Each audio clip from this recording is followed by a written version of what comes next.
For decades, Audrey Hepburn looked like she had the perfect life. She had the beauty, the fame, the elegant dresses, and the kind of Hollywood career most people could only dream about. But behind that perfect image was a much more painful story. She went through 2 marriages, deep heartbreak, and years of personal struggles that the public rarely saw. And near the end of her life, Audrey quietly revealed something that changes the way we look at her romantic history. There was one man she never completely stopped loving, and surprisingly, it wasn't either of her husbands. It wasn't one of her famous co-stars either. It was someone few people would ever expect. Once you understand who that man was and what happened between them, Audrey Hepburn's story begins to look very different. The marriage that slowly changed Audrey. When people hear the name Audrey Hepburn, they usually picture the woman in the little black dress wearing pearls and carrying herself with effortless elegance. But behind that image was a woman whose personal life was far more complicated. For 14 years, Audrey was married to actor and director Mel Ferrer. From the outside, they seemed almost perfectly matched. Both were cultured, both spoke several languages, and both had a deep connection to the world of theater and film. Their relationship began in the early 1950s after they were introduced through Gregory Peck. Then they were cast together in the stage production Undine. Working so closely together quickly changed their relationship. Whatever attraction existed between them off stage became impossible to ignore. By September 1954, Audrey and Mel were married in a private ceremony in Switzerland.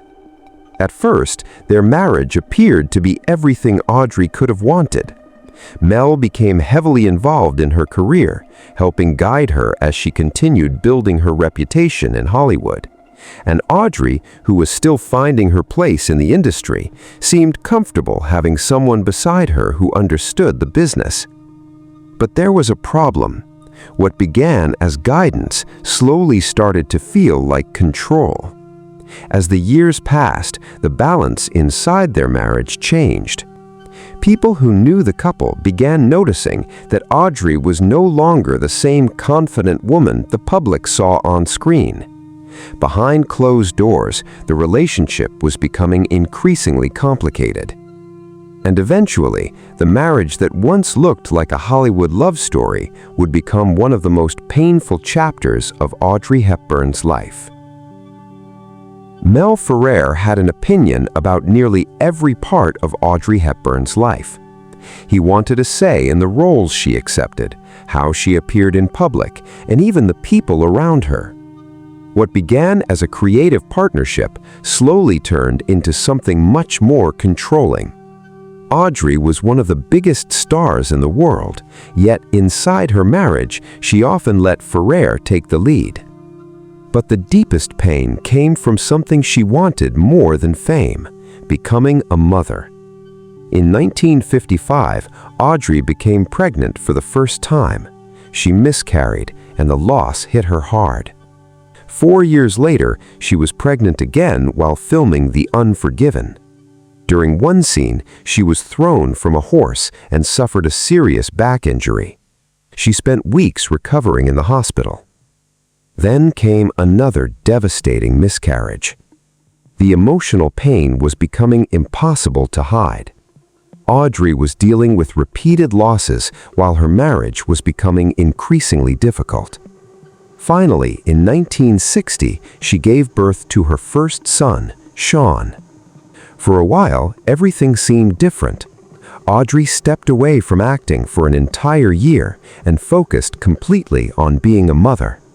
For one of Hollywood's biggest stars, it was an extraordinary decision. But staying home couldn't save the marriage. Rumors about Ferrer's jealousy and temper had followed them for years.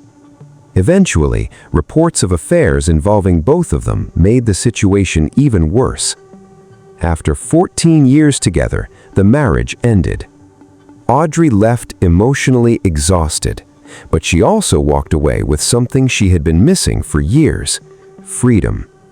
Unfortunately, her next marriage would bring a completely different kind of heartbreak. The man she chose over Hollywood. By the late 1960s, Audrey Hepburn had reached a level of fame most actors could only dream about. Breakfast at Tiffany's, Charade, My Fair Lady. She wasn't simply a movie star anymore. She had become an icon. Then, almost unbelievably, she began stepping away from Hollywood. Studios wanted her, directors wanted her, audiences still couldn't get enough of her. But Audrey had a reason for leaving. She wanted Sean to have the childhood she never experienced. To Audrey, fame was no longer worth sacrificing her son's happiness. During a Mediterranean cruise, she met Andrea Dotti, an Italian psychiatrist who seemed completely different from Ferrer. He was charming, relaxed, and socially confident.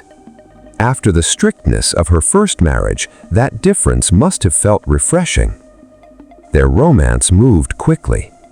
Within 6 months, they were married and Audrey moved to Rome. She seemed ready for a quieter life, away from Hollywood, surrounded by family and privacy. For a while, it looked like she had finally found exactly what she wanted. Then the problems began. Dotti's affairs reportedly started early in the marriage and continued for years. Italian newspapers regularly covered his alleged relationships, while paparazzi followed Audrey everywhere. She had left Hollywood hoping to escape the constant attention. Instead, she found herself trapped in another public drama. Audrey stayed longer than many expected. Her son, Luca, was born in 1970, and she was also someone who took marriage and family commitments seriously. But repeated betrayals and the lack of privacy eventually became too much. The divorce ended. Audrey rarely discussed the details publicly. That simply wasn't who she was. Those close to her, however, described the divorce as something that made her more guarded than before. 2 marriages, 2 very different disappointments. But there was a deeper connection between them, one that reached all the way back to Audrey's childhood.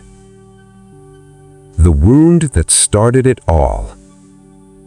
The biggest clue to Audrey's relationships may not be found in either marriage.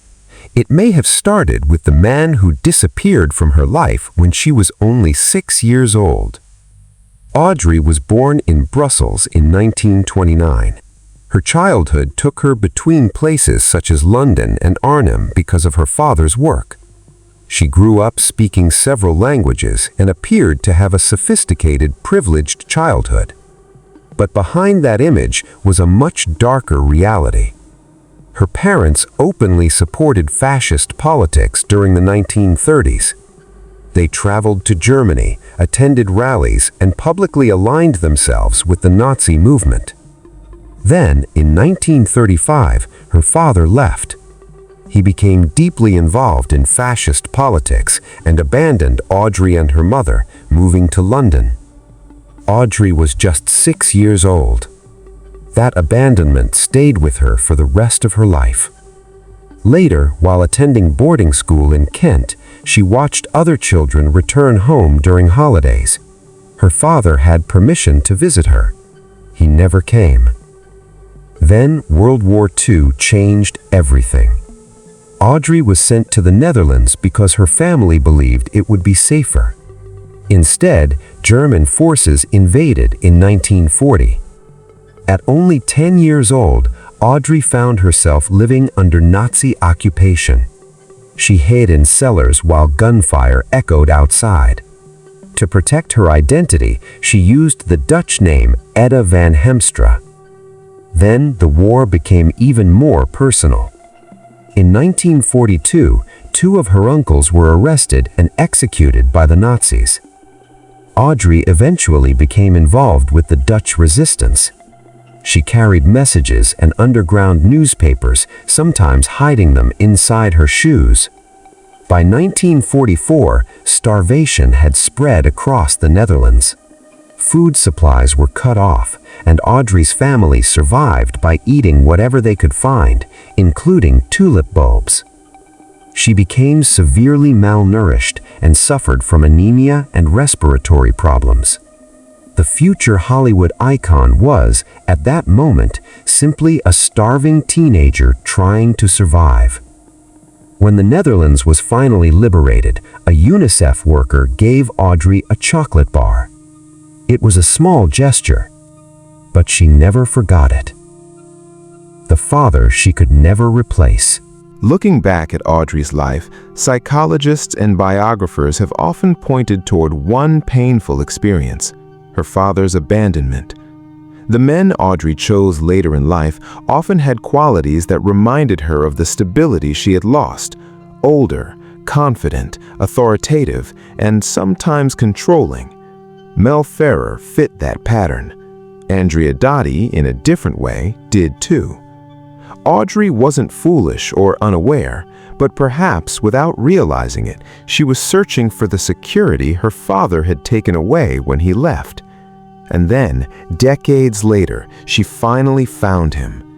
During the 1960s, Audrey used the Red Cross to locate Joseph Rustin. He had been living in Dublin since 1939, the same year he had driven his young daughter to the airport and sent her away. Audrey didn't know what to expect from their reunion. Maybe she hoped for affection, maybe an apology, maybe simply the father she had spent decades missing. Instead, she found a distant and indifferent man. The reunion did not provide the emotional healing she had imagined. Yet Audrey forgave him, and she went even further. She financially supported her father for the rest of his life. Perhaps that was the most revealing part of Audrey Hepburn's story. Even after being abandoned, she chose forgiveness. Even after being hurt, she continued to love. And behind the elegance, fame, and seemingly perfect image was a woman who spent much of her life searching for the sense of security she had lost as a child. One of the most surprising things about Audrey Hepburn's life had nothing to do with Hollywood, fame, or the men she married. It was the one person she could never completely let go of. Before the marriages, before the heartbreak, and long before the quiet life she built in Switzerland, there was William Holden. Their story began on the set of Sabrina in 1954. From the beginning, the atmosphere was tense. Humphrey Bogart had reportedly wanted his wife, Lauren Bacall, for the role. When the studio chose Audrey instead, Bogart did not hide his disappointment. He kept his distance and treated Audrey with a coldness that made it clear he did not believe she belonged there. But William Holden felt the complete opposite. From the moment they met, he was fascinated by her. Their chemistry was obvious, and it wasn't just something created for the cameras. As filming continued, their connection became much more serious. What started as attraction soon turned into a real relationship away from the set. Holden fell deeply in love. He even asked Audrey to marry him, but Audrey turned him down. The reason was heartbreaking, yet simple. Audrey desperately wanted children, while Holden had already undergone a vasectomy. For Audrey, that changed everything. She could love him and still know that he couldn't give her the future she wanted. Holden was devastated, and according to accounts of their relationship, he never completely stopped caring for her. But perhaps the most important part of their story wasn't that Audrey rejected him. It was what the relationship revealed about her. She had learned that loving someone wasn't enough. Choosing a partner meant thinking about the life you wanted to build, and Audrey knew exactly what she wanted. Years later, after her marriage to Andrea Doty ended, Audrey made another decision that surprised the world. She stepped away from Hollywood. Instead of chasing bigger movies or returning to the spotlight, she moved to a farmhouse in Toloniches in Switzerland called La Paisible, meaning the peaceful one, and that name perfectly described the life she wanted. Audrey spent her days gardening, cooking, walking her dogs, and enjoying the quiet. She turned down major opportunities and stayed away from the celebrity world whenever she could. To her Swiss neighbors, she wasn't a Hollywood icon. She was simply Audrey, the woman they might see at the market saying hello. Then Robert Wolders entered her life. They met at a charity auction in the late 1970s. Wolders was a Dutch actor and businessman who had recently lost his wife, actress Merle Oberon. Their first meeting wasn't some dramatic Hollywood moment, it was quiet. He invited Audrey out, but she initially said no because she was busy working. Then something changed. The next day, Audrey contacted him herself and suggested they meet for a drink. That one meeting turned into hours of conversation. The conversations became regular phone calls, and before long, they had built something neither of them had expected. It wasn't flashy, it wasn't about fame, it was about peace. Both had experienced loss, public attention, and relationships that demanded too much from them. With each other, they didn't have to perform. They simply felt comfortable. Audrey and Wolders never officially married, but Audrey introduced him as her husband. For more than a decade, they shared their life at La Paisible. And then, Audrey's life took another unexpected turn. In 1988, Audrey attended a UNICEF concert. She was there as a guest, but during the evening, she stepped onto the stage and spoke about hunger, war, and children suffering around the world. A senior UNICEF official was listening. By the end of the night, Audrey had been offered the role of UNICEF Goodwill Ambassador. She accepted. What followed was one of the most meaningful chapters of her life. She traveled to places including Ethiopia, Sudan, Bangladesh, and El Salvador, meeting children living in conditions that reminded her of her own childhood during World War II. Audrey didn't approach the work like a celebrity fulfilling an obligation. She treated it as something deeply personal. During the war, a UNICEF worker had once given her food after liberation. Decades later, she was trying to give that same sense of hope to children who were suffering. And Robert Wolders was often beside her. He wasn't there to manage her celebrity image, he was simply there because he didn't want her facing the hardest moments alone. Then, in 1992, everything changed. After returning from a humanitarian trip to Somalia, Audrey began suffering from severe abdominal pain. Doctors in Los Angeles discovered that she had pseudomyxoperitonitis, a rare and aggressive cancer associated with the appendix. She underwent surgery, but the disease had already spread. The diagnosis was terminal. Yet even then, people close to Audrey remembered her remarkable calm. She wasn't consumed by fear. What troubled her most was knowing that she had more work she wanted to do. But there was one thing she wanted more than anything. She wanted to go home. Audrey was too sick to travel commercially, so Hubert de Givenchy, her longtime friend and designer, helped arrange a private jet. After nearly 40 years of friendship, Givenchy helped bring her home to La Paisible. There, Audrey spent her final Christmas surrounded by the people closest to her. Even during those final weeks, she was thinking about others. She gave winter coats to 3 men who were especially important to her: Robert Wolders, her son Stephen, and Hubert de Givenchy. On January 20th, 1993, Audrey Hepburn died peacefully at home. Her funeral was held at a small church in Toloniches. It was intimate, just as she would have wanted. Gregory Peck, her Roman holiday co-star, attended and read one of her favorite poems. Her sons were there, her former husbands were there, and Robert Wolders was there. But there was another man whose presence had followed Audrey throughout her entire life, and surprisingly, it wasn't one of her lovers. It wasn't Holden, it wasn't Dottie, it wasn't Wolders. It was her father.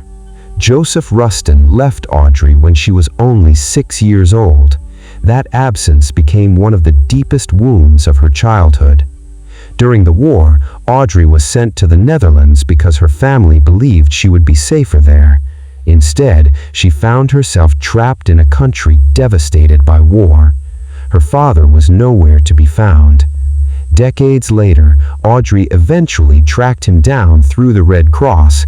He was living in Dublin since 1939, the same year he had driven his young daughter to the airport and sent her away. Audrey didn't know what to expect from their reunion. Maybe she hoped for affection, maybe an apology, maybe simply the father she had spent decades missing. Instead, she found a distant and indifferent man. The reunion did not provide the emotional healing she had imagined. Yet Audrey forgave him, and she went even further. She financially supported her father for the rest of his life. Perhaps that was the most revealing part of Audrey Hepburn's story. Even after being abandoned, she chose forgiveness. Even after being hurt, she continued to love. And behind the elegance, fame, and seemingly perfect image was a woman who spent much of her life searching for the sense of security she had lost as a child. One of the most surprising things about Audrey Hepburn's life had nothing to do with Hollywood, fame, or the men she